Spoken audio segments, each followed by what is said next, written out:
Hello दोस्तों, आपका स्वागत है।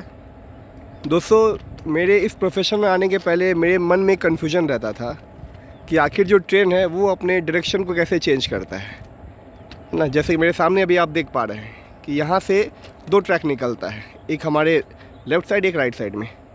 तो क्या ये डायरेक्शन चेंज करना रेलवे ड्राइवर के हाथ में रहता है? ये कन्फ्यूजन मेरे मन में बहुत दिनों से था। लेकिन जब मैं इस प्रोफेशन में आया तो मैंने देखा कि रेलवे ड्राइवर को बस स्पीड कंट्रोल करना, ट्रेन को रोकना, ट्रेन को स्टार्ट करना, सिग्नल को देखकर, उसके एस्पेक्ट को देखकर बस स्पीड कंट्रोल करना ही उनके हाथ में है ना। तो आखिर ये होता कैसे, ट्रैक चेंज होता कैसे है?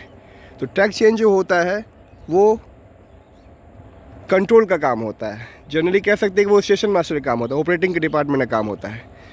जैसे कि अब मेरे सामने अभी आप देख पा रहे हैं कि ये जो दो रास्ते यहाँ से निकलता है ना, ये जो पॉइंट है यहाँ पे, इस पॉइंट को हम लोग फेसिंग पॉइंट कहते हैं। फेसिंग पॉइंट वो पॉइंट होता है जहाँ से एक ट्रैक दो डायरेक्शन में खुलता है ना। जैसे कि अब एक लेफ़्ट हो गया, एक राइट साइड में, तो ये पॉइंट को फेसिंग पॉइंट कहेंगे। और ये जहाँ पे जाके ये पॉइंट मिलेगा दूसरे ट्रैक में, वो हो जाएगा हमारा ट्रेलिंग पॉइंट होगा। तो अगर ये फेसिंग है तो वो ट्रेलिंग होगा, है ना, इस डायरेक्शन के लिए।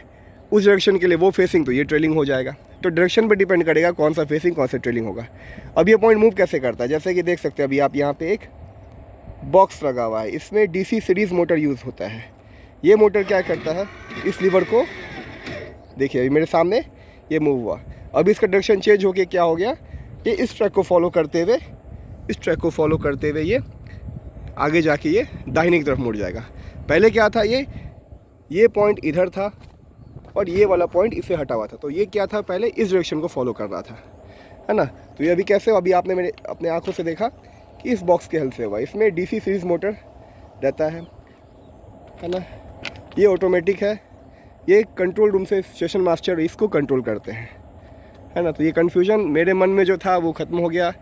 आशा करता हूँ आप लोग के मन में भी अगर कन्फ्यूजन रहा हो इस टॉपिक को लेकर कि डायरेक्शन कैसे चेंज होता है, तो वो अब दूर हो गया होगा, है ना। चलिए, चैनल से जुड़े रहिए आगे इंटरेस्टिंग वीडियो के लिए। धन्यवाद।